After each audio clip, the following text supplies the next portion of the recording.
अस्सलामुअलैकुम dear students, आज की क्लास में हम पढ़ेंगे physics first year unit number 10 DC circuits के solve numericals.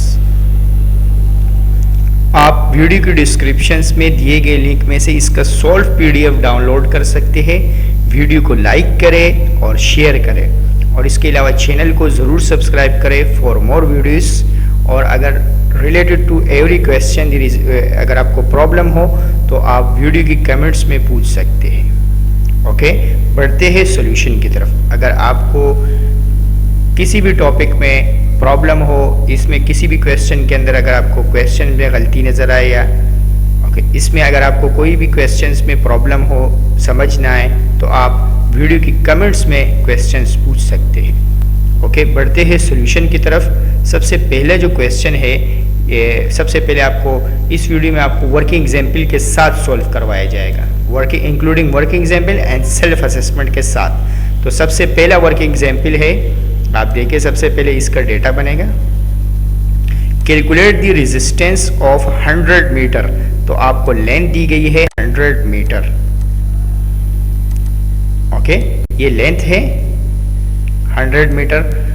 Role of 2.5 millimetre copper wire, millimetre square. तो ये दरअसल हमें एरिया दिए है। जब भी मिलीमीटर स्क्वायर में हो, मीटर में हो, तो आप समझ जाएंगे कि ये लेंथ है। लेकिन अगर मिलीमीटर स्क्वायर हो, मीटर स्क्वायर हो, सेंटीमीटर स्क्वायर हो, तो ये हमारे पास क्या कहलाता है, एरिया। और आपको कन्वर्जन भी आने चाहिए। जैसे 1 सेंटीमीटर, अगर हम सेंटीमीटर से मीटर में जाते हैं तो हम एक्सपोनेंट -2 लगाते हैं, यानी 100 से डिवाइड करते हैं। सिमिलरली अगर हम मिलीमीटर से मीटर में जाते हैं तो हम एक्सपोनेंट -3 लगाते हैं। ओके, तो अब अगर हम इस पे स्क्वायर ले लेंगे तो देखिए क्या हो जाएगा। अगर मैं इस पे स्क्वायर लगाऊंगा तो ये सेंटीमीटर स्क्वायर हो जाएगा। इसी तरह 10 की पावर -2 का स्क्वायर आ जाएगा। 10 की पावर -2 का स्क्वायर जो है ये आपके पास हो जाएगा -4, और मीटर का स्क्वायर जो है ये आपके पास हो जाएगा मीटर स्क्वायर। सिमिलरली अब आप यहाँ देखेंगे तो मिलीमीटर के ऊपर स्क्वायर आ जाएगा, तो ये आपके पास हो जाएगा मिलीमीटर स्क्वायर। और यहाँ पे जब स्क्वायर आएगा आपके पास तो -2 का स्क्वायर जो है ये आपके पास क्या हो जाएगा, -3 6, तो -6 मीटर स्क्वायर। ओके, तो ये आपको बेसिक नॉलेज आपको पता होनी चाहिए कन्वर्जन के लिए, इस क्वेश्चन को सॉल्व करने के लिए। तो कैलकुलेट द रेजिस्टेंस, हमें रेजिस्टेंस फाइंड करना है, आर फाइंड करना है। और आपको एरिया दिया गया है 2.5 मिलीमीटर स्क्वायर। तो एरिया आपको दिया गया है 2.5 मिलीमीटर स्क्वायर। अब मिलीमीटर स्क्वायर को चेंज करने के लिए मीटर स्क्वायर में आप मिलीमीटर स्क्वायर की जगह लगा देंगे एक्सपोनेंट -6। ओके, मिलीमीटर स्क्वायर को मीटर स्क्वायर में ले जाने के लिए एक्सपोनेंट -6 मीटर स्क्वायर लगाएंगे।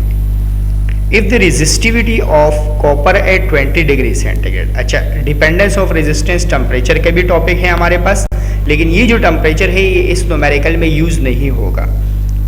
ओके, और टेम्परेचर वाले जो न्यूमेरिकल है वो हमारे सिलेबस में नहीं है। तो वैसे रेजिस्टेंस का डिपेंडेंस होता है टेम्परेचर के ऊपर। टेम्परेचर बढ़ाने से रेजिस्टेंस बढ़ती है। ये एमसीक्यूज वगैरह में पूछे जा सकता है, लेकिन इस न्यूमेरिकल्स में टेम्परेचर का कोई भी न्यूमेरिकल हमारे पास कोर्स में नहीं है। रेजिस्टिविटी ऑफ कॉपर आपको दी गई है, ये रेजिस्टिविटी है आपके पास जो दी गई है ओम इंटू मीटर में। ओम इंटू मीटर में जब भी दे दे आप समझ जाएंगे ये रेजिस्टिविटी है। तो रेजिस्टिविटी को रो से रिप्रेजेंट करते हैं, तो आपके पास है 1.72 एक्सपोनेंट -8 ओम इंटू मीटर। इसी तरह ये आपके पास हो गया। आपको रेजिस्टेंस फाइंड करना है, तो अब आप बढ़ते हैं सॉल्यूशन की तरफ। तो रेजिस्टेंस का लेंथ और एरिया के साथ जो रिलेशनशिप है उसका फॉर्मूला हमारे पास होता है। रेजिस्टेंस का जो रिलेशनशिप है लेंथ और एरिया के साथ, इसका जो फॉर्मूला है हमारे पास वो है R = रेजिस्टिविटी L/A। अब इसमें सारी वैल्यूज हम सब्स्टिट्यूट कर देंगे, तो रेजिस्टिविटी की जगह आ जाएगा 1.72 एक्सपोनेंट -8 इसी तरह लेंथ की जगह आपके पास आ जाएगा 100 मीटर, जबकि एरिया की जगह आपके पास आएगा 2.5 एक्सपोनेंट -6। तो वैल्यू मल्टीप्लाई और डिवाइड करने के बाद आपके पास रेजिस्टेंस का आंसर आ जाएगा। जब आप इसको सॉल्व करेंगे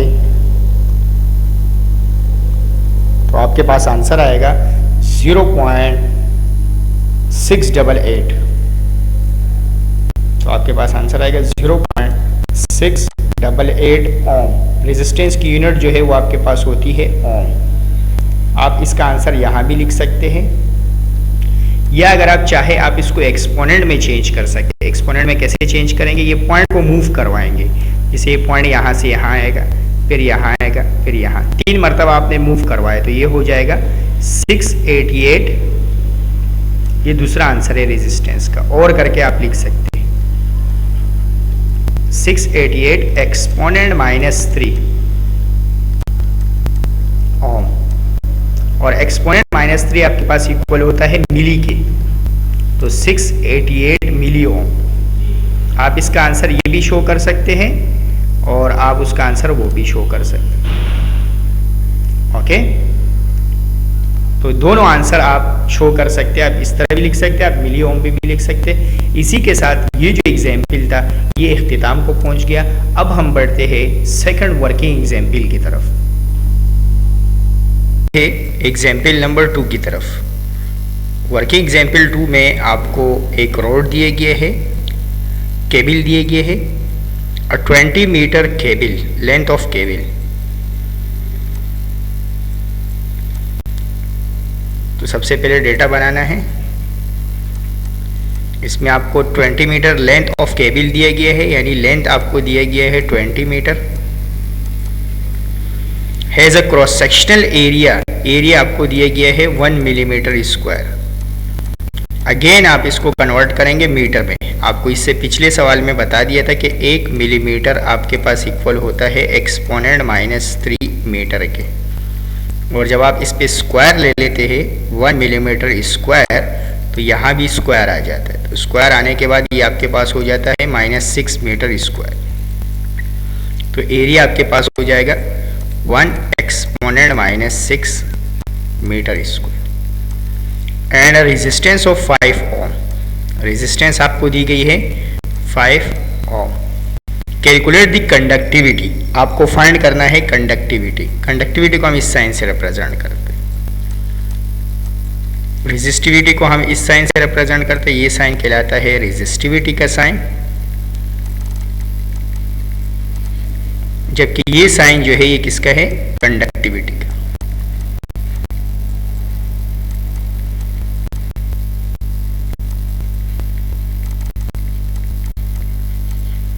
तो आपको कंडक्टिविटी फाइंड करनी है। अच्छा, सेम टू सेम जैसे रेजिस्टिविटी कंडक्टिविटी का अपोजिट होता है, तो रेजिस्टिविटी के लिए हम ये फॉर्मूला लगाते हैं, रेजिस्टिविटी L/A। अगर हम इसमें से रेजिस्टिविटी सेपरेट करें तो ये आपके पास हो जाएगा RA/L। ये डिवाइड से मल्टीप्लाई में चले जाएगा, जबकि L मल्टीप्लाई से डिवाइड में आ जाएगा। तो ये आपके पास रेजिस्टिविटी का फॉर्मूला है। सेम इसी तरह अगर आप कंडक्टिविटी का फॉर्मूला लिखेंगे तो कंडक्टिविटी होती है 1/रेजिस्टिविटी, यानी रेजिस्टिविटी का जो रेसिप्रोकल है वो दरअसल कंडक्टिविटी है। तो कंडक्टिविटी का फॉर्मूला रेजिस्टिविटी के फॉर्मूले के अपोजिट हो जाएगा, तो L/RA होगा। यहाँ क्योंकि हमें कंडक्टिविटी फाइंड करनी है तो सॉल्यूशन में हमें फॉर्मूला जो है वो कंडक्टिविटी का लगाना होगा। तो कंडक्टिविटी का जो फॉर्मूला है वो हमारे पास है L/RA। तो L की जगह आपके पास आ जाएगा 20 डिवाइडेड बाय RA, R की जगह आपके पास आ जाएगा 5 मल्टीप्लाई बाय A की जगह आपके पास आ जाएगा 1 एक्सपोनेंट -6। जब यह आप डिवाइड करेंगे तो आपके पास कंडक्टिविटी का आंसर आ जाएगा। तो जो आपके पास आंसर आएगा वो आएगा 4 एक्सपोनेंट 6, 4 एक्सपोनेंट 6। ओके, अब हम बात करते हैं यूनिट की। देखिए रेजिस्टिविटी की यूनिट अगर आप निकालें रेजिस्टिविटी की यूनिट आपके पास आएगी, रेजिस्टेंस की यूनिट आपके पास है ओम, एरिया की यूनिट है मीटर स्क्वायर और लेंथ की यूनिट आपके पास है मीटर। तो ये 1 मीटर से 1 मीटर कैंसिल आउट हो जाएगा, तो आपके पास आ जाएगा ओम इंटू मीटर। तो रेजिस्टिविटी की यूनिट होती है ओम इंटू मीटर, जबकि कंडक्टिविटी की यूनिट अगर आप देखें तो लेंथ की यूनिट आपके पास मीटर है, रेजिस्टेंस की यूनिट आपके पास ओम है, एरिया की यूनिट मीटर स्क्वायर है। 1 मीटर से 1 मीटर कैंसिल आउट हो जाएगा, तो ये आपके पास रह जाएगा 1/ओम इंटू मीटर। अब ये जो 1/ओम होता है ये इस साइन के इक्वल होता है, MHO के, यानी ओम का अपोजिट है। ओम आपके पास है ना, ओम हम ओमेगा इस साइन के लिए रिप्रेजेंट करते हैं। इसी तरह इसका जो अपोजिट है वो होगा MHO, तो ये साइन भी इसका अपोजिट हो जाएगा, ऐसे साइन बने। तो ये आपके पास 1/ओम इसके इक्वल है और मीटर अपने जगह पे आ गया। इस पूरे का नाम सीमेंस भी है, तो इसलिए हम इसको S से रिप्रेजेंट करते हैं, S/मीटर। तो कंडक्टिविटी की यूनिट क्या है, S/मीटर। तो यहाँ पे आपके पास आ जाएगा S/मीटर। तो आप इस आंसर को यहाँ पे भी छोड़ सकते हैं, S/मीटर ये आंसर हो गया। इसको आप और करके थोड़ा सा और भी आगे सॉल्व कर सकते हैं। एक्सपोनेंट 6 आपके पास इक्वल होता है मेगा के, तो मेगा S/मीटर। तो ये S/मीटर अपने जगह पे आ जाएगा। 10 की पावर 6 आपके पास इक्वल है मेगा के, तो ये आपके पास फाइनल आंसर है। ओके, इसी के साथ एग्जाम्पल नंबर 2 भी इख्तिताम को पहुंच गया। अब हम बढ़ते हैं एग्जाम्पल नंबर 3 की तरफ। एग्जाम्पल नंबर 3 में आपके पास 2 तरह के सर्किट्स दिए हुए हैं।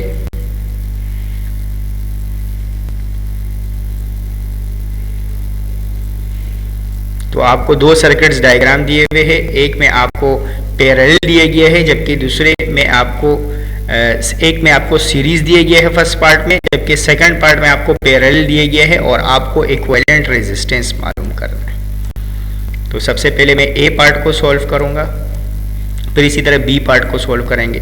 तो ए पार्ट में आपको R1 दिया हुआ है 4.00 ओम, यानी 4 ओम, और इसी तरह R2 आपके पास दिया हुआ है 1.00 ओम, यानी 1 ओम। इसी तरह R3 आपको दिया हुआ है 4.00 ओम, यानी 4 ओम। और वोल्टेज आपको दिए गए है, पोटेंशियल डिफरेंस आपको दिया गया है 18.00 वोल्ट, यानी 18 वोल्ट। और आपको क्वेश्चन में कहा गया है determine the equivalent resistance of the 2 circuit, हमें इक्विवेलेंट रेजिस्टेंस मालूम। आप सिर्फ R भी बोल सकते हैं और REQ भी बोल सकते हैं, यानी इक्विवेलेंट रेजिस्टेंस।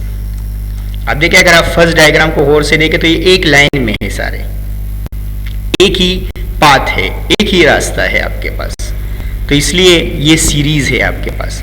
तो फर्स्ट पार्ट का सॉल्यूशन में आपके पास सीरीज होगा, तो अब आप सिंपल लिख लेंगे इन सीरीज कॉम्बिनेशन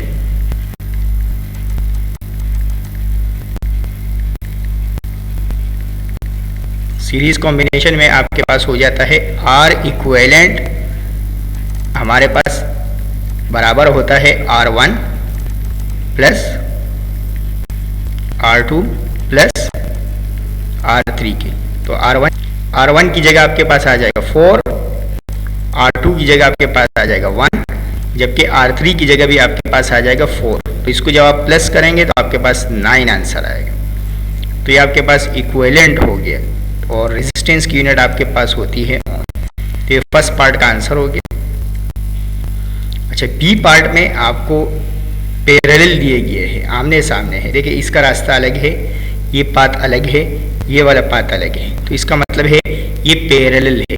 तो बी पार्ट में आपको अगेन आपने डेटा बनाना है। बी पार्ट के डेटा में अगर आप देखें तो आपको R1 दिए गए हैं 200 ओम, R2 आपको दिए गए हैं 470 ओम, 470 ओम। इसी तरह R3 आपको दिए गए हैं 220 ओम। और आपको इक्विवेलेंट रेजिस्टेंस फाइंड करना है, तो आप बताएं पैरेलल में कौन सा फॉर्मूला लगाएंगे। सॉल्यूशन में आप डायरेक्ट लिखेंगे इन पैरेलल कॉम्बिनेशन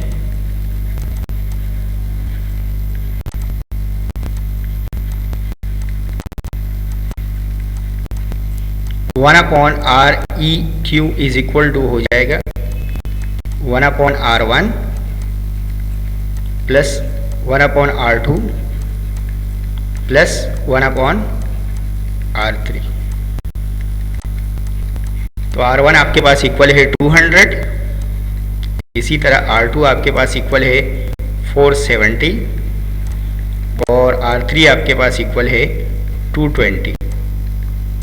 तो जब आप इसको डिवाइड करेंगे पूरा कैलकुलेटर में एक मरतबा भी रख सकते हैं, और जब आप इसको सॉल्व करेंगे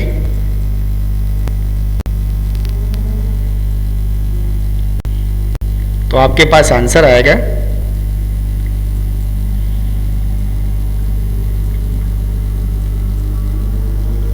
तो आपके पास आंसर है 0.01117। अब आपने इसको रेसिप्रोकल करना है। जब लेफ्ट हैंड साइड आप रेसिप्रोकल करेंगे तो ये साइड भी रेसिप्रोकल हो जाएगा, इसके नीचे कुछ नहीं है, 1 है।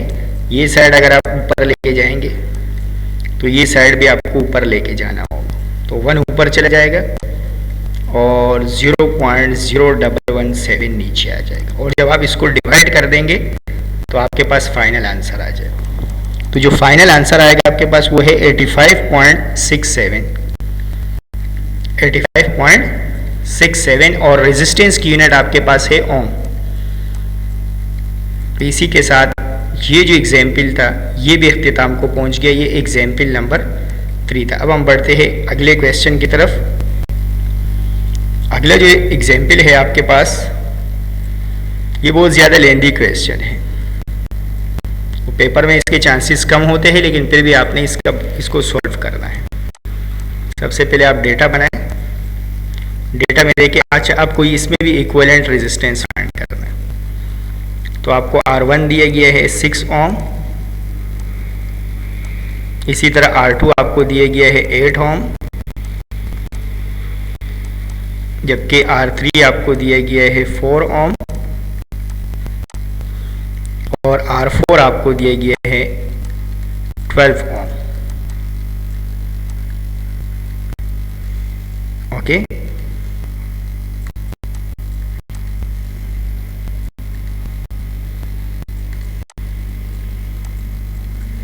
आपको फाइंड करना है इक्विवेलेंट रेजिस्टेंस।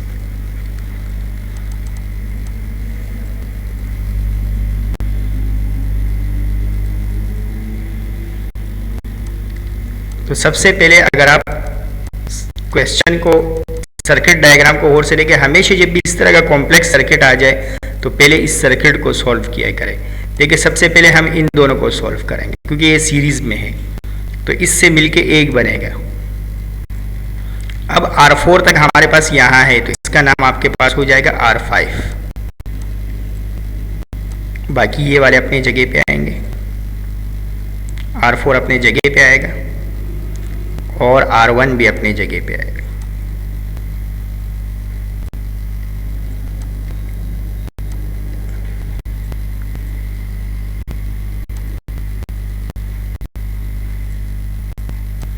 उसके बाद ये R4 है, ये R1 है। इसके बाद हम इन दोनों को सॉल्व करेंगे, ये दोनों पैरेलल है, तो इससे आपके पास आ जाएगा ये R1 अपनी जगह पे आएगा, इन दोनों से मिलके आपके पास बन जाएगा R6।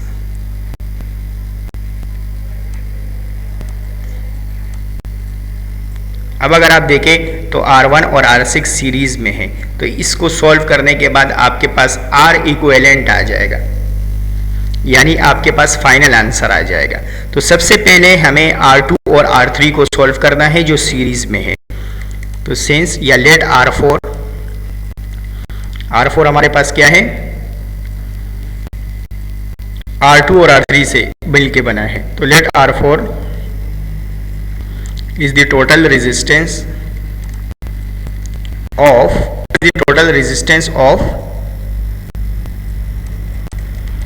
R2 and R3 connected in series।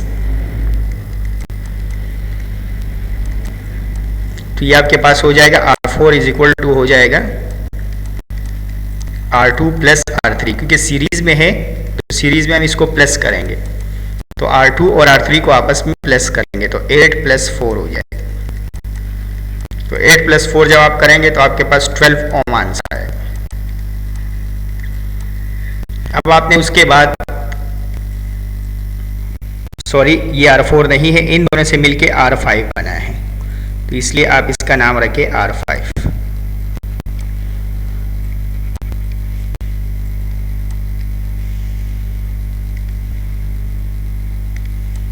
तो ये R5 जो है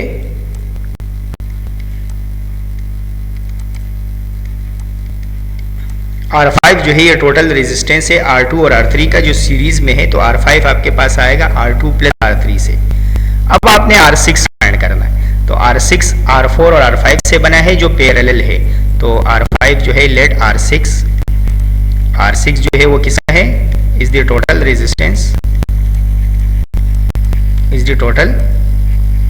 रेजिस्टेंस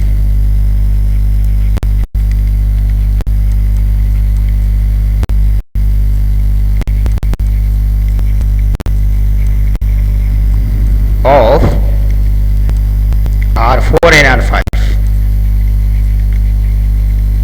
in parallel। ये कैसे कनेक्ट है, पैरेलल कनेक्ट है। तो पैरेलल में हम क्या करते हैं, जो इक्विवेलेंट हो तो उसको बाहर लिखते हैं, तो इन दोनों का जो इक्विवेलेंट है वो R6 है, तो R6 को आप बाहर लिखेंगे, जबकि R4 और R5 को आप ऐसे लिखेंगे R4 + 1/R5। अब इसमें वैल्यू सब्स्टिट्यूट कर देंगे, तो इसमें वैल्यू कैसे सब्स्टिट्यूट करेंगे, 1/R6 इज इक्वल टू है 1/R4। R4 की वैल्यू आपके पास क्वेश्चन में गिवन है 12, जबकि R5 की वैल्यू आपने अभी निकाली 12, तो ये आपके पास हो जाएगा 2/12।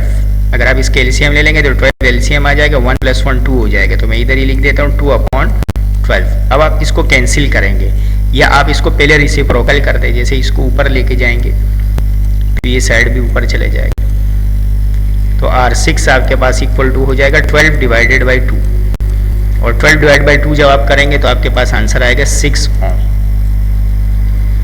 ओके, तो इसी तरह ये आपके पास R6 आ गया। अब आप इस काबिल हो चुके हैं कि आप टोटल रेजिस्टेंस फाइंड कर सकते हैं। तो इक्विवेलेंट रेजिस्टेंस किसके बराबर है, लेट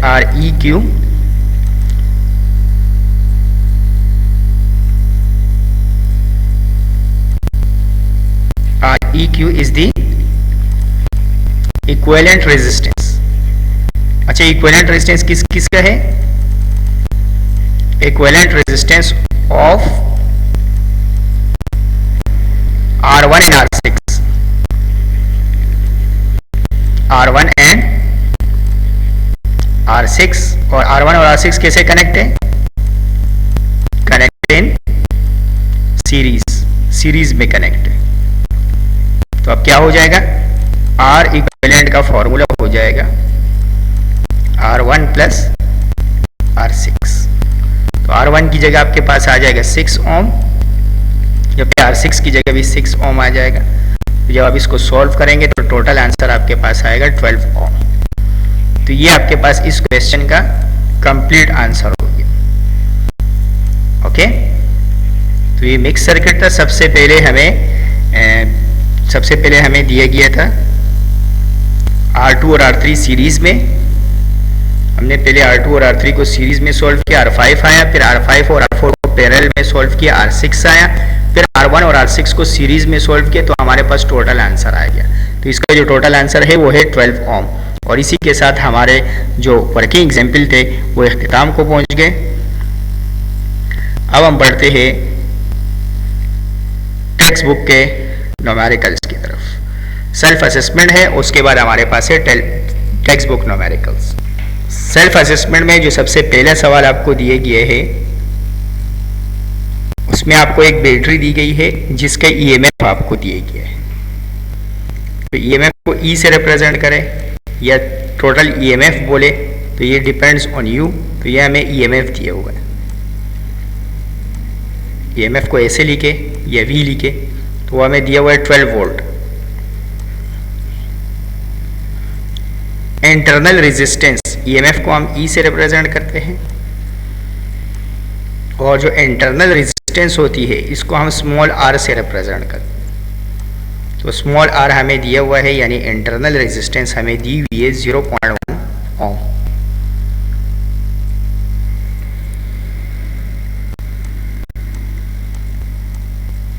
ओके, यहाँ ओम भी आएगा। इंटरनल रेजिस्टेंस है 0.1 ओम। कैलकुलेट्स इस टर्मिनल वोल्टेज, तो हमें वोल्टेज मालूम करना है टर्मिनल का, जो हमें टर्मिनल का वोल्टेज VT मालूम करना है। When connected to a 10 ohm load, ये जो लोड रेजिस्टेंस होती है जिसको हम वायर से कनेक्ट करते हैं उसको हम कैपिटल R से डिनोट करते हैं। तो कैपिटल R हमें दिया हुआ है 10 ओम।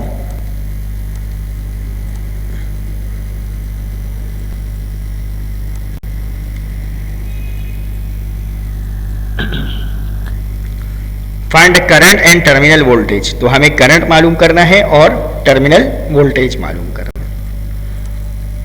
करंट मालूम करना है, अगेन आपको टर्मिनल वोल्टेज यानी VT मालूम करना है।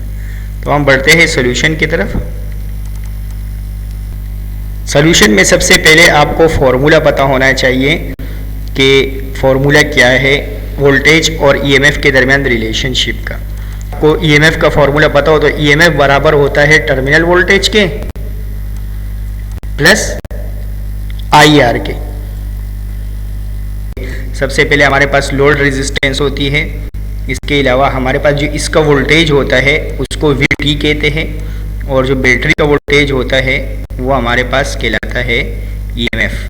तो ईएमएफ अगर आप I = V/R फॉर्मूला लगाए ओम्स लॉ तो V की जगह हमारे पास आ जाता है ईएमएफ, जबकि यहाँ हमारे पास आ जाता है small r plus capital R। तो ये डिवाइड से मल्टीप्लाई में आ जाता है। तो small r plus capital R equal to EMF. ये जब मल्टीप्लाई होगा तो ईएमएफ आपके पास इक्वल आ जाएगा IR plus capital IR। Capital IR आपके पास इक्वल होता है टर्मिनल वोल्टेज की। तो ये आपके पास हो जाता है V टर्मिनल और ये आपके पास आ जाता है IR। तो ये एक फॉर्मूला है जो हम इसमें यूज़ करते हैं। तो ये आपके पास इक्वल होगा IR के। अब देखिए, अगर आपको करंट पता चल जाए तो आप इजीली इस सवाल को सॉल्व कर सकते हैं। आप यहाँ से टर्मिनल वोल्टेज फाइंड कर सकते हैं अगर आपको करंट पता चल जाए। तो सबसे पहले आपने करंट फाइंड करना है। ओके, सबसे पहले आपको करंट फाइंड करना है, फिर उसके बाद आपने इसको आगे सॉल्व करना है। तो करंट कैसे फाइंड करेंगे? करंट के लिए आप फॉर्मूला लगाएंगे I = यही फॉर्मूला लगाएंगे I = करंट के लिए आप फॉर्मूला लगाएंगे I = E/, small r plus capital R। तो E की जगह आपके पास आ जाएगा 12 और स्मॉल r की जगह आपके पास आ जाएगा 0.1, जबकि कैपिटल R की जगह आपके पास आ जाएगा 10। ओके, तो इसको जब डिवाइड करेंगे प्लस करेंगे तो ये 10 आपके पास 10.1 हो जाएगा। ये 10.1 हो जाएगा तो 12 डिवाइडेड बाई 10.1।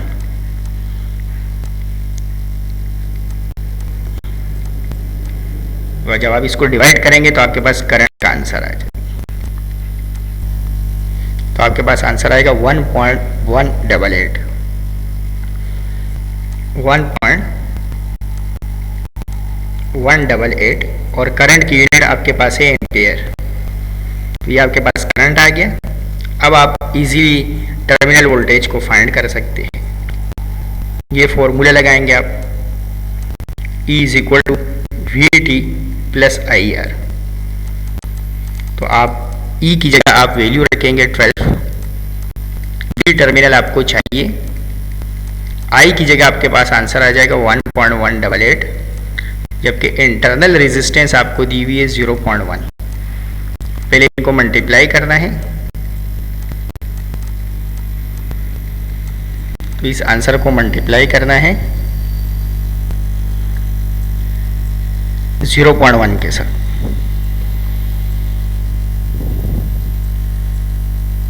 या आप इसको 0.1 से मल्टीप्लाई करेंगे तो आपके पास आंसर आएगा 0.1188। अब ये प्लस से माइनस की तरफ चले जाएगा, तो 12 माइनस 0.1188। तो अब आपके पास टर्मिनल का वोल्टेज आ जाएगा 12 माइनस 11.8811। वोल्टेज की यूनिट आपके पास है वोल्ट। और इसी के साथ ये जो सेल्फ असेसमेंट क्वेश्चन था ये इख्तिताम को पहुंच गया। अब हम बढ़ते हैं अगले सेल्फ असेसमेंट क्वेश्चन की तरफ। तो अगला जो सेल्फ असेसमेंट क्वेश्चन है ये आपके पास थोड़ा सा लॉजिकल क्वेश्चन है और आपने इसका जवाब देना है। लिखा हुआ है अ बैटरी ओके, स्टार्टिंग में ए गायब है, यहाँ a battery that produce a potential difference V is connected to a 5 volt light bulb. Later the 5 volt is replaced with a 10 volt bulb. In which case does the battery supply the greatest current. Question में कह रहे हैं कि 5 volt bulb को जो है 10 volt के bulb से रिप्लेस कर दिया है, तो किस केस में ग्रेटेस्ट करंट होगा। ओके, तो हमारे पास पावर का फॉर्मूला पता होना चाहिए। तो जब आप इसको सॉल्व करेंगे सॉल्यूशन में आप बताएंगे we know that the power dissipation in a resistor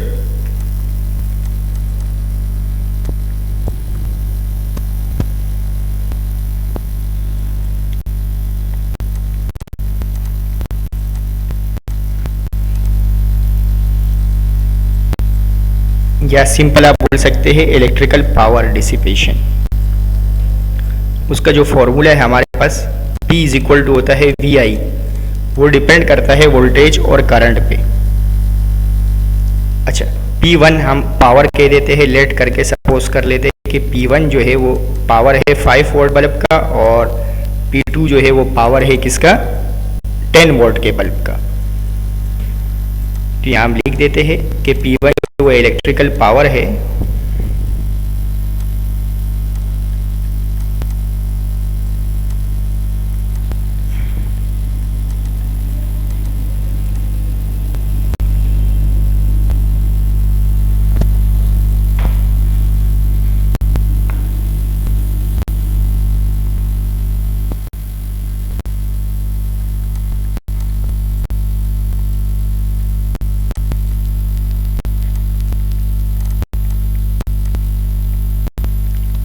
electrical power dissipated by the 5 volt bulb. जो P1 है वो पावर है 5 वोल्ट के बल्ब का।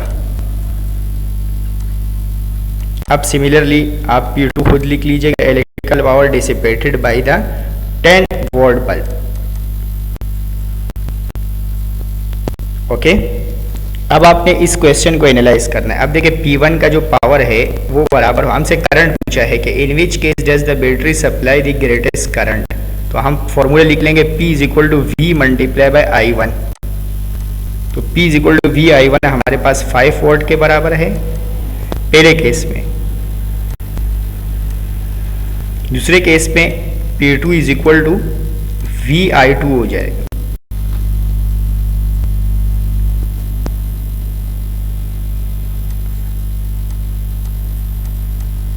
तो आपके पास हो जाएगा ये आपके पास 10 वोल्ट के बराबर। अब जब आप इस क्वेश्चन को एनालाइज करेंगे और देखेंगे battery supply the highest current will the 20 volt bulb because the power only depends on voltage and the current. If the voltage remains constant the only reason for the power to increase is due to current. तो 10 volt के bulb में आपके पास क्या होगा, वो ज्यादा current supply होगा। सो bye analysing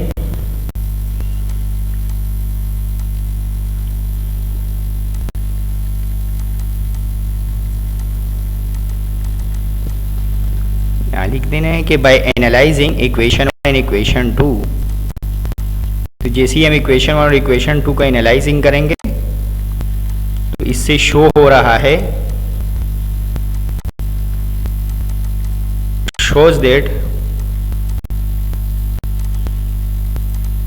10 volt bulb supplies greatest currents.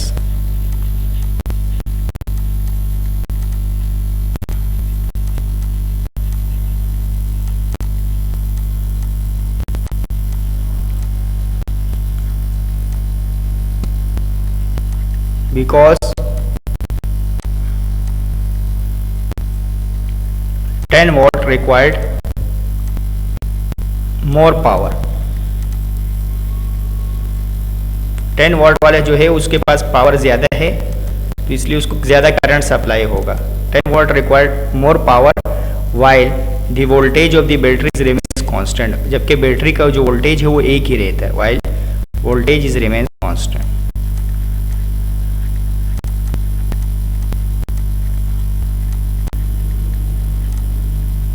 Okay, तो आपने इस रीज़न का इस तरह जवाब देना है.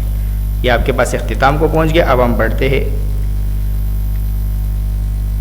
टेक्स्ट बुक के न्यूमेरिकल की तरफ. ओके, सेल्फ असेसमेंट आपके पास सिर्फ 2 ही क्वेश्चन थे. अब हम सॉल्व कर रहे हैं टेक्स्ट बुक के न्यूमेरिकल्स. सबसे पहले टेक्स्ट बुक के न्यूमेरिकल की तरफ बढ़ते हैं. वर्किंग एग्जाम्पल और सेल्फ असेसमेंट जो है वो सिर्फ ओनली 2 क्वेश्चंस थे जो हमने सॉल्व कर लिए हैं. अब सबसे पहला जो टेक्स्ट बुक न्यूमेरिकल है इसमें आपको सबसे पहले डेटा बनाना है. क्वेश्चन में अगर आप देखें, a storage battery of car has an EMF, आपको ईएमएफ दिया गया है 12 वोल्ट, और if the internal resistance of the battery, internal resistance को हम स्मॉल आर से डिनोट करते हैं 0.5 ओम. ओके, यहाँ आपको क्वेश्चन में ओम भी देगा. What is the maximum current that can be drawn from the battery, आपको करंट फाइंड करना है. तो ये आपके पास सबसे आसान सवाल है. तो सॉल्यूशन में आप देखेंगे तो आप ओम्स लॉ लगाएंगे, V is equal to I R. अब यहाँ आप EMF की कंडीशन यूज करेंगे तो E इज इक्वल टू है आपके पास I, और आपके पास यहाँ सिर्फ इंटरनल रेजिस्टेंस गिवन है तो स्मॉल r, एंड I आपके पास इक्वल टू हो जाएगा E अपॉन R, यानी ये R यहाँ मल्टीप्लाई से डिवाइड में चले जाएगा. अब आपने E की जगह वैल्यू सब्स्टिट्यूट कर देनी है 12, स्मॉल r की जगह आपके पास आ जाएगा 0.5. तो जब आप डिवाइड कर देंगे तो आपके पास करंट की वैल्यू आ जाएगी.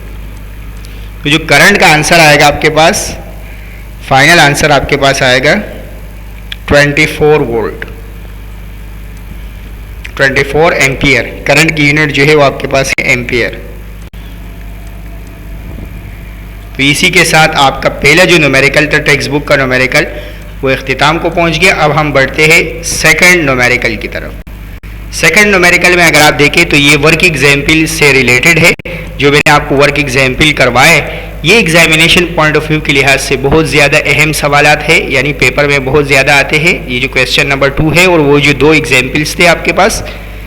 अ negligible small current is pass through a wire of length आपको दी गई है 12 metre, and uniform area of cross section, area आपको दिया गया है 4.0 एक्सपोनेंट -7 मीटर स्क्वायर. इसी तरह and its resistance is measure to be, resistance आपके पास है 6.0 ohm. What is the resistivity of the material used in the experiment, तो रेजिस्टिविटी आपको फाइंड करनी है. Is very simple question. हमें फॉर्मूला पता है रेजिस्टेंस और रेजिस्टिविटी के दरमियान रिलेशनशिप का, कि रेजिस्टेंस इज इक्वल टू होता है रेजिस्टिविटी L अपॉन A. यहाँ से आप रेजिस्टिविटी फाइंड कर सकते हैं. ये A डिवाइड से मल्टीप्लाई में चले जाएगा और L मल्टीप्लाई से डिवाइड में आ जाएगा. इक्वल टू आपके पास रह जाएगा रेजिस्टिविटी. तो रेजिस्टिविटी का फॉर्मूला आपके पास आ गया RA अपॉन L. अब अगले स्टेप में आप इसमें वैल्यू सब्स्टिट्यूट कर दे तो सॉल्व करने के बाद आपके पास रेजिस्टिविटी का आंसर आ जाएगा. तो रेजिस्टेंस की जगह आप पुट करेंगे 6.0 मल्टीप्लाई बाय एरिया की जगह आपके पास आ जाएगा 4.0 एक्सपोनेंट -7। इसी तरह डिवाइडेड बाय लेंथ, तो लेंथ की जगह आपके पास आ जाएगा 12। तो जैसे ही आप इसको मल्टीप्लाई और डिवाइड करेंगे आपके पास रेजिस्टिविटी का आंसर आएगा 2 एक्सपोनेंट -7। और रेजिस्टिविटी की जो यूनिट होती है वो है ओम इनटू मीटर। इससे पिछले यहाँ आपके पास यूनिट का मिस्टेक है, ये इसकी यूनिट है ओम इनटू मीटर। इसी तरह पिछले न्यूमेरिकल में अगर आप देखें तो यहाँ आपके पास एम्पियर बिल्कुल सही दिया हुआ है, करंट की यूनिट है एम्पियर। तो आपके पास ये फाइनल आंसर आ गया रेजिस्टिविटी का। इसी के साथ ये जो न्यूमेरिकल है ये इख्तिताम को पहुँच गया। अब हम बढ़ते हैं अगले न्यूमेरिकल की तरफ। न्यूमेरिकल नंबर 3 पोटेंशियोमीटर से रिलेटेड है। तो आपके पास पोटेंशियोमीटर दिया गया है, एक पोटेंशियोमीटर है, अ सेल ऑफ ईएमएफ, आपको ईएमएफ दिया गया है ईएमएफ 1, पहले सेल का ईएमएफ है तो इसलिए 1.20 volt, balance to a point of length आपको दिया गया है तो L1 आपके पास लेंथ है 4.0 सेंटीमीटर, 40.0 सेंटीमीटर। ओके, इसको आप चाहे तो कन्वर्ट करें, चाहे तो कन्वर्ट नहीं करें। क्यों? क्योंकि यहाँ आपके पास दो लेंस यूज होते हैं, तो इसलिए लेंस का रेशियो होता है पोटेंशियोमीटर में। पोटेंशियोमीटर के फॉर्मूले में हम लेंथ का रेशियो यूज करते हैं, तो इसलिए हमें कन्वर्ट करने की जरूरत नहीं है। If the cell is replace by another cell and the balance point shift, तो दूसरा लेंथ जो है वो आपको दिया गया है 74.0 सेंटीमीटर।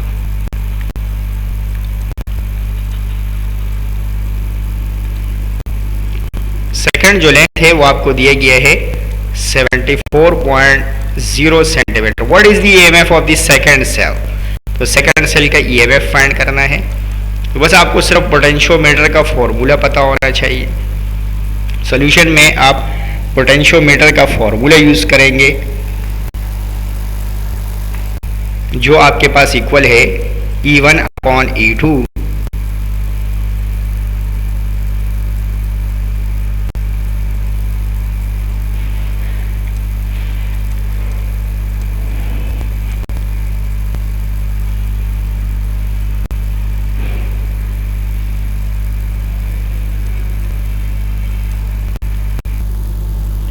यहाँ आपने एक बात जहन में रखनी है कि जो ईएमएफ ऊपर आएगा उसका लेंथ भी ऊपर आएगा, इसी तरह जो ईएमएफ नीचे आएगा उसका लेंथ नीचे आएगा। तो यहाँ से अभी आपको E2 फाइंड करना है। तो जब आप, क्योंकि E2 डिनोमिनेटर में है तो इसको न्यूमरेटर में ले जाने के लिए रिसिप्रोकल कर देंगे। तो जब हम इसको रिसिप्रोकल करेंगे तो ये आपके पास हो जाएगा E2/E1 इज इक्वल टू, ये साइड भी रिसिप्रोकल हो जाएगा, यानी ये हो जाएगा L2/L1। अब इसमें हम वैल्यू सब्स्टिट्यूट करेंगे और आंसर आ जाएगा हमारे पास। तो E2 की वैल्यू हमें फाइंड करनी है, जबकि E1 की जगह आपके पास आ जाएगा 1.20 वोल्ट। इसी तरह left hand side, right hand side पे आप देखेंगे तो L2 की जगह आपके पास है 74.0 सेंटीमीटर। इसी तरह L1 की जगह आपके पास है 40.0 सेंटीमीटर। तो ये वैल्यू डिवाइड से आप मल्टीप्लाई में ले जाएंगे तो E2 की जगह आपके पास आ जाएगा 74.0 डिवाइडेड बाई 40.0, और ये वैल्यू जब डिवाइड से मल्टीप्लाई में आएगी तो ये आपके पास हो जाएगा 1.20 से मल्टीप्लाई हो जाएगा। तो मल्टीप्लाई और डिवाइड करने के बाद आपके पास E2 का आंसर आ जाएगा। तो जब आप मल्टीप्लाई और डिवाइड करेंगे तो आपके पास फाइनल आंसर आएगा 2.22 वोल्ट। तो ये आपके पास फाइनल आंसर हो गया। अब इसी के साथ हम प्रोसीड करते हैं अगले टेक्स्ट बुक के न्यूमेरिकल की तरफ। ये बहुत ज़्यादा अहम न्यूमेरिकल है और ये पेपर में, जैसे मॉडल पेपर में आप देखेंगे तो उसमें भी इस तरह के सवाल आए हुए हैं। तो इसमें क्या है, आपके पास 3 resistor 1 ohm 2 ohm and 3 ohm combined in series, 3 resistance दिए हुए हैं, R1, इसी तरह R2 दिया है और इसी तरह आपको R3 दिया गया है। 3 रेजिस्टेंस दिए गए हैं R1, R2 एंड R3। तो R1 की जगह आपके पास है 1 ohm, इसी तरह R2 की जगह आपके पास है 2 ओम और R3 की जगह आपके पास है 3 ओम, और ये तीनों सीरीज में कनेक्ट है। तो आप इसकी डायग्राम भी बना सकते हैं कि तीनों रेजिस्टर जो है वो सीरीज में कनेक्ट है। ओके, तो इस तरह सीरीज में ये कनेक्ट है बैटरी के साथ। ये आपके पास R1 है, ये R2 और ये आपके पास है R3। अगर आप डायग्राम बना देते हैं तो पेपर में आपको अच्छे नंबर मिलेंगे, इसलिए डायग्राम भी बनाएं। What is the total resistance? First part में आपको मालूम करना है टोटल रेजिस्टेंस। टोटल रेजिस्टेंस को आप R बोले या REQ बोले, यानी इक्विवेलेंट रेजिस्टेंस बोले या सिर्फ R बोले, तो आपको फाइंड करना है।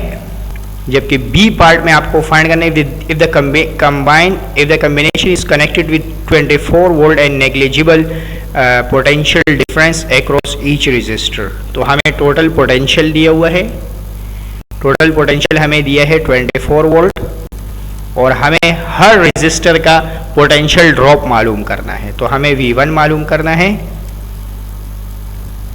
V2 और V3, V1 भी मालूम करना है, इसी तरह V2 मालूम करना है और V3 मालूम, तीनों मालूम करने। तो आप बढ़ते हैं सॉल्यूशन की तरफ। सॉल्यूशन में आप देखेंगे सबसे पहले पार्ट जो सीरीज कॉम्बिनेशन का है वो बहुत ज़्यादा सिंपल है। आप सीरीज में हमेशा टोटल रेजिस्टेंस मालूम करने के लिए तीनों को प्लस करते हैं। तो R1 plus R2 plus R3, यानी तीनों रेजिस्टेंस को प्लस कर देंगे। तो R1 की जगह आपके पास 1 है, R2 की जगह आपके पास 2 है और R3 की जगह आपके पास 3 है। तो जब आप इसको प्लस करेंगे तो आपके पास टोटल रेजिस्टेंस का आंसर आ जाएगा 6 ओम। अब आपको पोटेंशियल डिफरेंस मालूम करना है हर रेजिस्टर का। तो आपके पास पोटेंशियल डिफरेंस मालूम करने के लिए आपके पास, आपने अभी ये सीरीज है तो सीरीज में करंट सेम होता है, इसलिए हमें इसे करंट मालूम करना होगा। तो हम ओम्स लॉ लगाएंगे, I is equal to V upon R। ये ओम्स लॉ है। V की जगह आपको दिए गया है वैल्यू 24 वोल्ट, ये हम B पार्ट सॉल्व कर रहे हैं। V की जगह आपको 24 वोल्ट दिए गए हैं, जबकि R की जगह आपने 6 फाइंड कर लिया। तो जब आप इसको डिवाइड करेंगे तो आपके पास करंट का आंसर आ जाएगा 4 एम्पियर। अच्छा, ये जो करंट है ये सबका करंट है, ये सीरीज है, यानी ये जो करंट है ये I1 का भी है, यही करंट I2 का भी है और यही करंट I3 का भी है जो हमारे पास आया है ना I, और यही करंट जो है वो आपके पास है 4 एम्पियर। तो अब यहीं से आप वोल्टेज मालूम कर सकते हैं तीनों रेजिस्टर का। तो तीनों रेजिस्टर का बारी बारी वोल्टेज मालूम कर लेते हैं।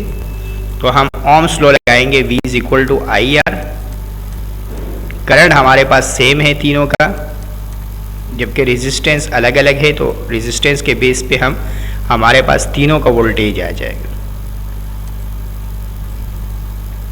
3 मरतबा आप ओम्स लॉ लगाएंगे। पहले आप V1 फाइंड करेंगे तो यहाँ आपके पास R1 आएगा, इसी तरह V2 जब फाइंड करेंगे तो यहाँ आप R2 रखेंगे, और जब आप V3 फाइंड करेंगे तो यहाँ आप R3 रखेंगे। तो I की जगह आपके पास वैल्यू आएगी, I की जगह आपके पास है 4 एम्पियर एंड R1 की जगह आपके पास है 1 ओम। तो 4 1 4 वोल्ट।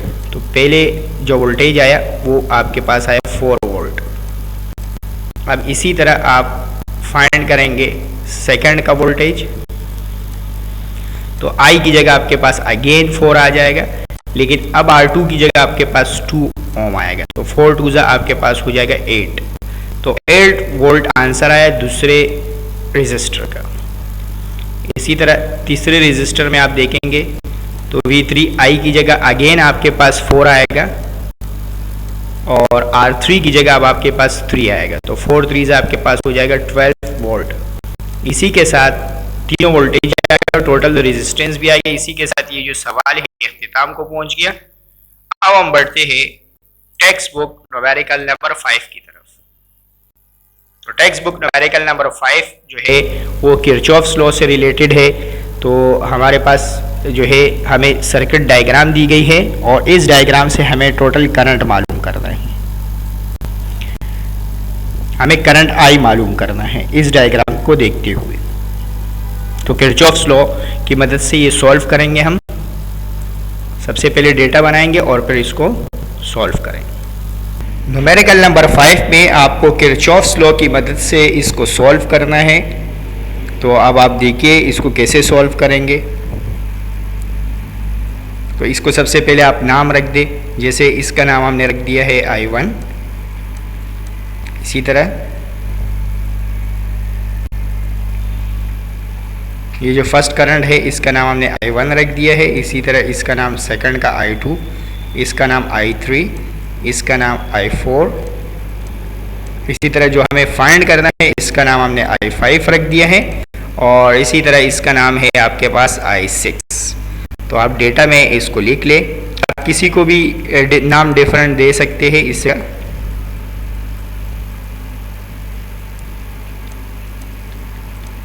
.6 एम्पियर। इसी तरह I3 की जगह आपके पास आ जाएगा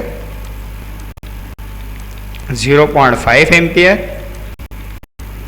सिमिलरली I4 की जगह आपके पास आ जाएगा 0.7 एम्पियर। जबकि I5 को आपने I का नाम दे दिया जो आपको फाइंड करना है। इसी तरह I6 की वैल्यू आपके पास हो जाएगी 0.2 एम्पियर। तो अब हमें I फाइंड करना है। अच्छा, जब भी हमें सर्किट डायग्राम दे दे इसमें हम किरचॉफ्स लॉ की मदद से इसको सॉल्व करेंगे। तो using Kirchhoff's current law, using KCL बोलते हैं इसको, किरचॉफ्स। तो इस सवाल को सॉल्व करने के लिए हम किरचॉफ्स का करंट लॉ यूज करेंगे। तो using Kirchhoff's current law, short form में इसको KCL बोलते हैं।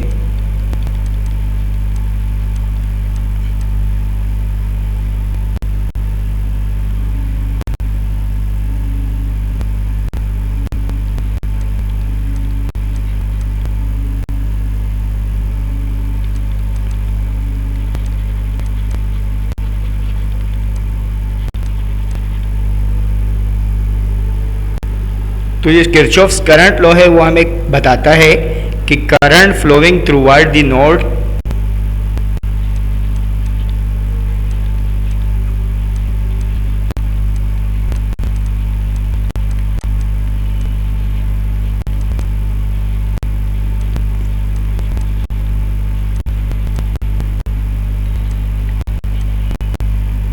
current flowing toward the node is equal to current flowing away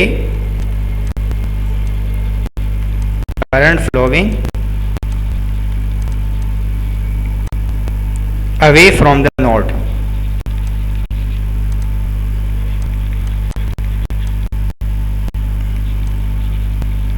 यानी जो करंट इन है वो बराबर होगा करंट आउट के। अगर आप इस एरो के ऊपर देखें तो इस नोड के पास करंट आ रहा है, इससे आ रहा है, इससे जा रहा है, इस तरह इससे आ रहा है और इससे जा रहा है।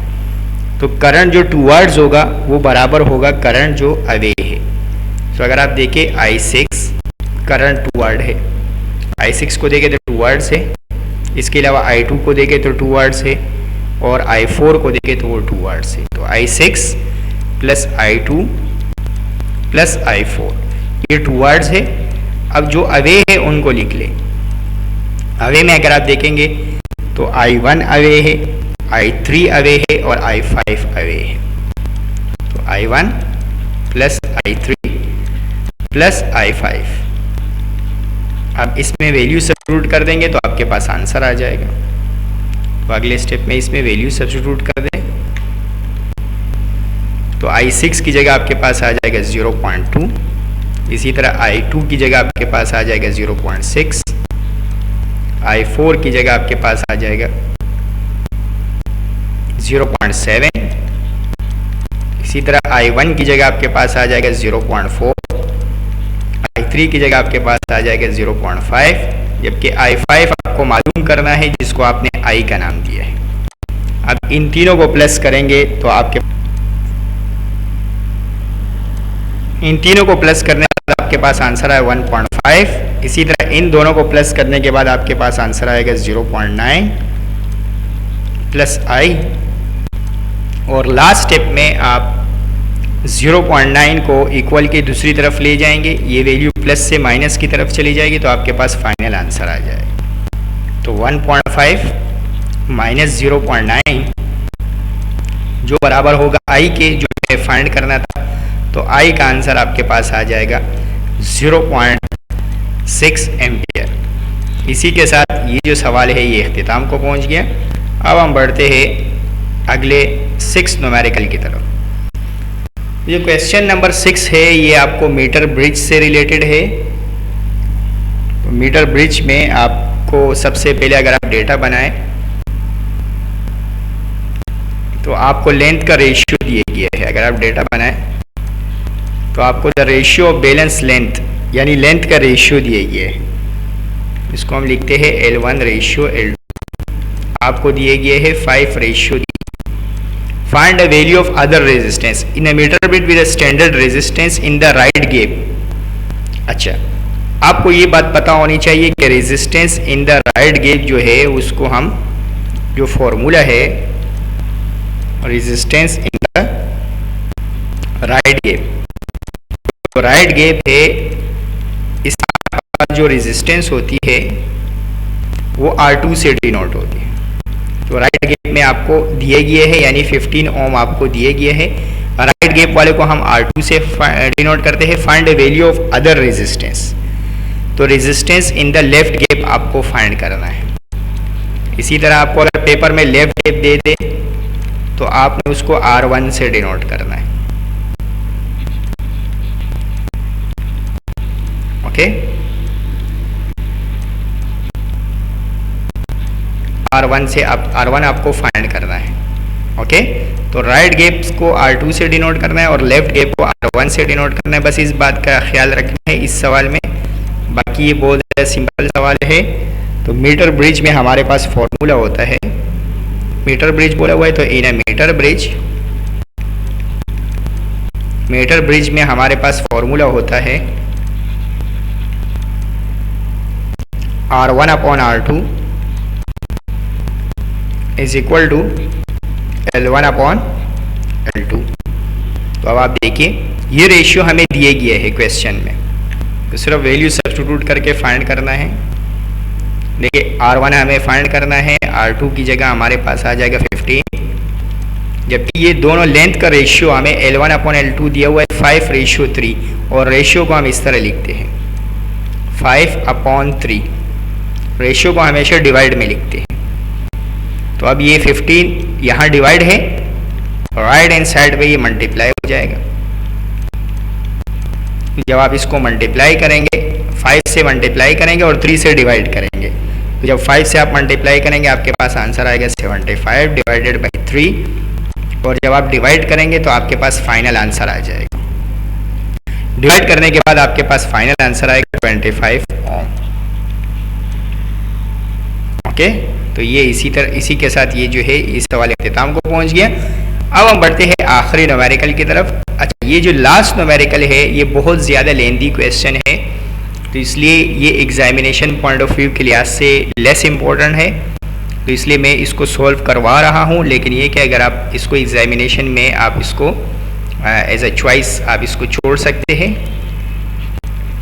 आपको बोल रहा है using KVL find a current flowing through 10 ohm resistance. तो current flowing to 10 ohm resistance find करना है। मैं अगेन आपको बता देता हूँ ये बहुत ज़्यादा लेंथी क्वेश्चन है, तो आप इसको एग्जामिनेशन में चॉइस कर सकते हैं। ओके, यानी पेपर में ये आता नहीं है तो इसलिए आप इसको चॉइस एज अ चॉइस कर सकते हैं। मैं इसको सॉल्व करवा रहा हूँ। ये आखिरी न्यूमेरिकल है हमारा। इसी के साथ हमारा जो चैप्टर के न्यूमेरिकल्स है वो इख्तिताम को पहुंच जाएंगे। वीडियो के डिस्क्रिप्शंस में दिए गए लिंक में से इसका सॉल्व PDF आप डाउनलोड कर सकते हैं। ओके, वीडियो को लाइक करें, शेयर करें और चैनल को ज़रूर सब्सक्राइब करें फॉर मोर वीडियोस। इसके अलावा कोई और क्वेश्चंस वगैरह हो तो आप वीडियो की कमेंट्स में पूछ सकते हैं।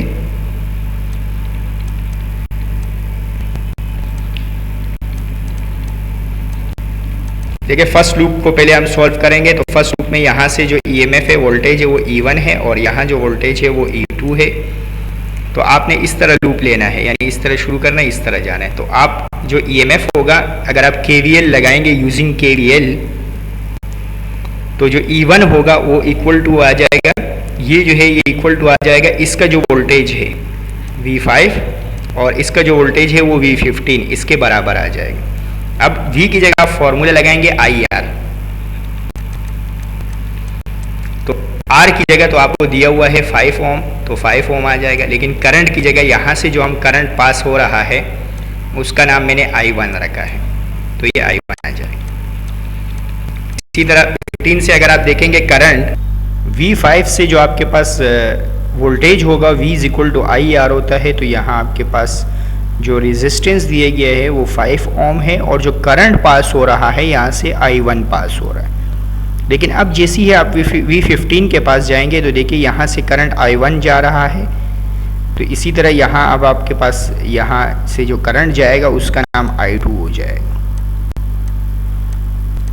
और यहाँ से जो करंट जाएगा वो I1 में से I2 माइनस होगा। तो यहाँ से जो करंट जाएगा ये इक्वल टू हो जाएगा I1 माइनस I2।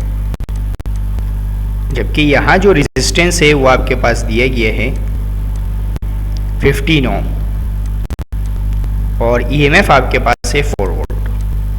तो आप जब इसको मल्टीप्लाई करेंगे तो आपके पास हो जाएगा 5I1 प्लस ये 15 इससे मल्टीप्लाई हो जाएगा तो ये आपके पास हो जाएगा 15I1 माइनस 15I2।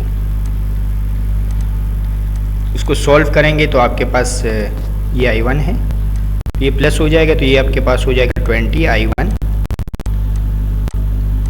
इसी तरह माइनस 15I2 इक्वल टू हो जाएगा 4 के। ये आपके पास हो जाएगा इक्वेशन 1। इसी तरह अब आप सेकंड लूप का काम करेंगे। सेकंड लूप में अगर आप देखें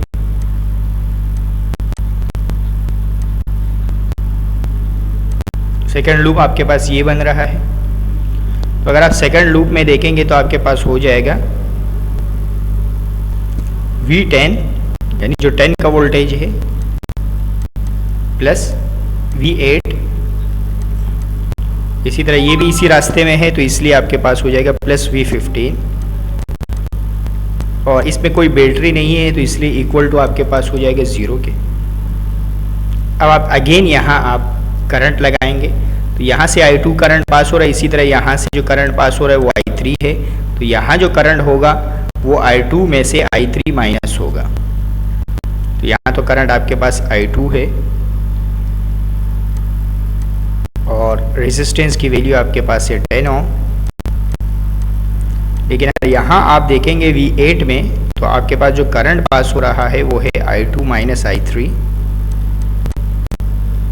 और जो रेजिस्टेंस है आपके पास वो है 8 ओम। इसी तरह V15 में अगर आप देखेंगे तो ये जो करंट है I2 माइनस, यहाँ से आपने पहले पढ़ा था V15 से जो करंट पास हो रहा है वो I1 माइनस I2 है। तो यहाँ आप लिख लेंगे I1 माइनस I2 और V15 आपके पास V15 का जो रेजिस्टेंस है वो आपके पास 15 के इक्वल है। तो इसलिए आप इसको मल्टीप्लाई कर देंगे 15 के साथ। अब आप इसको सॉल्व करेंगे तो ये आपके पास हो जाएगा 10I2 plus 8I2 minus 8I3। इसी तरह ये जब मल्टीप्लाई होगा तो ये आपके पास हो जाएगा अच्छा इक्वल टू 0 15I1। फिर इसी तरह ये जब सेकंड से मल्टीप्लाई होगा तो ये आपके पास हो जाएगा 15I2 इक्वल टू 0। अब इनको प्लस कर दे, ये प्लस हो जाएंगे। ओके, ये प्लस होके ये वाला आपके पास I2 इसमें से माइनस हो जाएगा तो ये आपके पास रह जाएगा 3I2। जबकि I1 को अगर आप देखेंगे तो वो 15I1 ही है। तो इसको आप पहले लिखना चाहे पहले लिख ले, अगर ऐसे लिखना चाहे ऐसे लिख ले। और इसी तरह I3 आपके पास इक्वल है माइनस 8I3 इक्वल टू 0। ये सेकंड इक्वेशन हो जाएगी। बस इसको आप तरतीब से लिख ले, पहले I1 को लिख ले, फिर I2 को लिख ले, इसी तरह फिर आप I3 को लिख ले। तो ये आपके पास हो जाएगा इक्वेशन नंबर 2। अब आप तीसरे लूप में देखेंगे तो थर्ड लूप में आपके पास जो वोल्टेज है वो आपके पास है 6 वोल्ट, और अगर आप ऐसे वोल्टेज देखेंगे, ये लूप देखेंगे आप, तो आपके पास हो जाएगा। इसी तरह आप अगर थर्ड लूप में देखें तो ये आपके पास 6 इज इक्वल टू हो जाएगा 8 ओम के वोल्टेज के और 12 ओम के वोल्टेज के। ये भी आप थर्ड लूप पे, अभी हम थर्ड लूप की तरफ बढ़ेंगे। तो थर्ड लूप में अगर आप देखेंगे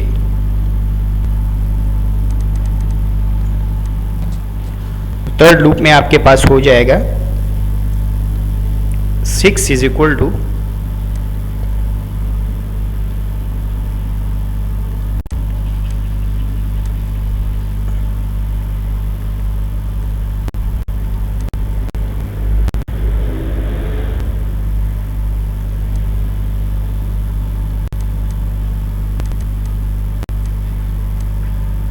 थर्ड जो लूप है उसमें आपके पास हो जाएगा 6 is equal to V8 plus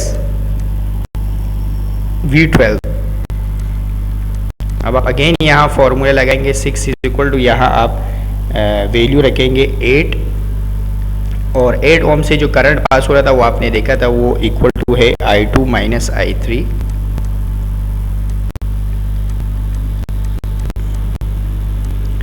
इसी तरह जो 12 वोल्ट वाला जो है जो करंट है वो आपके पास इक्वल टू है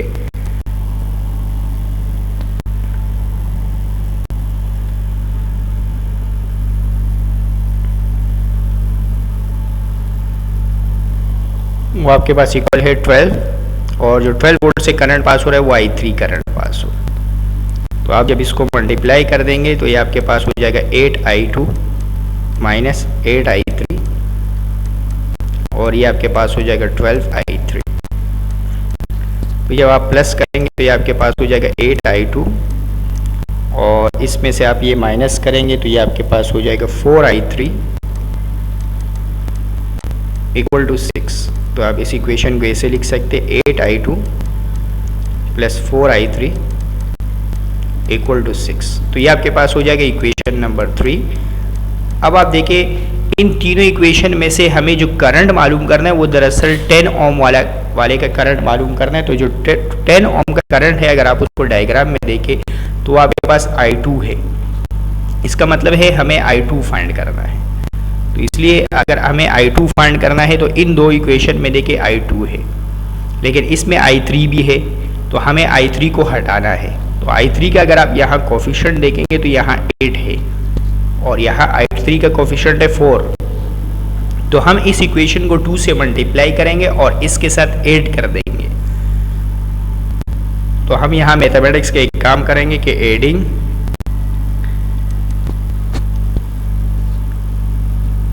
सबसे पहले आप इसको मल्टीप्लाई कर दें फिर ऐड कर दें। तो आप स्टेप बाय स्टेप कर दें।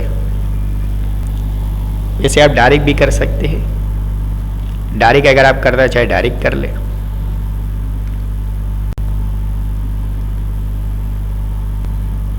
हम एक काम करेंगे मल्टीप्लाई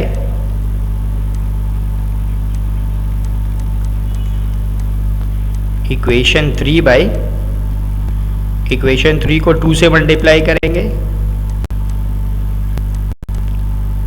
एंड ऐड कर देंगे, ऐड इन इक्वेशन 2।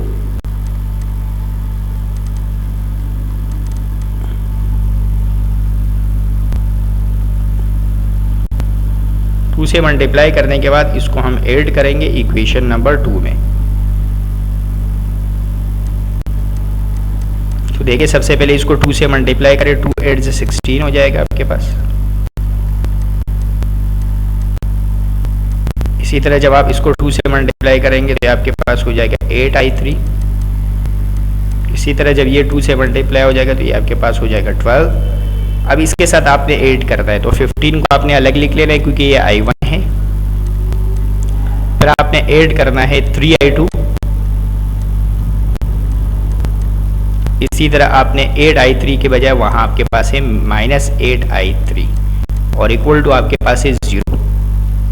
तो ऐड करने के बाद आपके पास क्या होगा, ये कैंसिल आउट हो जाएंगे प्लस और माइनस। इसी तरह 16 और 3 मिलके आपके पास 19 हो जाएगा। तो आपके पास हो जाएगा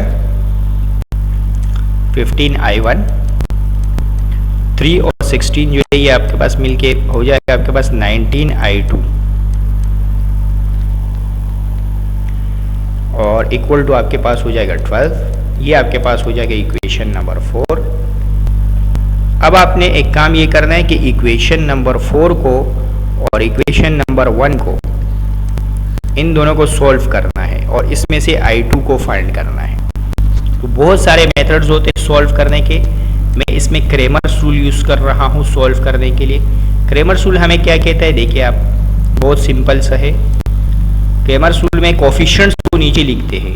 तो देखिए I1 के जो कोफिशिएंट्स है यहाँ और यहाँ, तो इनको हम कोफिशिएंट्स ऊपर और नीचे लिखेंगे। अब आपकी मर्जी है, आप पहली इक्वेशन के कोफिशिएंट्स को ऊपर लिखना चाह रहे हैं या मैं इस इक्वेशन के यानी फोर्थ की इक्वेशन के कोफिशिएंट को ऊपर लिखना चाह रहा हूँ। तो ये मेरे पास हो जाएगा 15, 19 और इसके जो कोफिशिएंट्स है वो आपके पास है 20 और -15।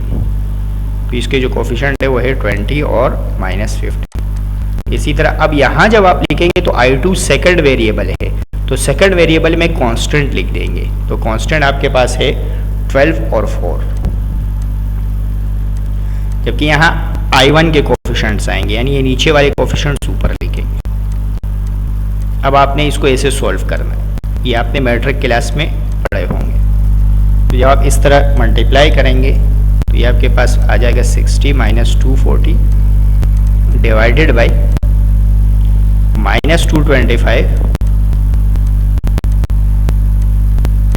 -380। तो जब आप इसको सॉल्व करेंगे फर्दर और डिवाइड करेंगे तो ये आपके पास फाइनल आंसर आ जाएगा।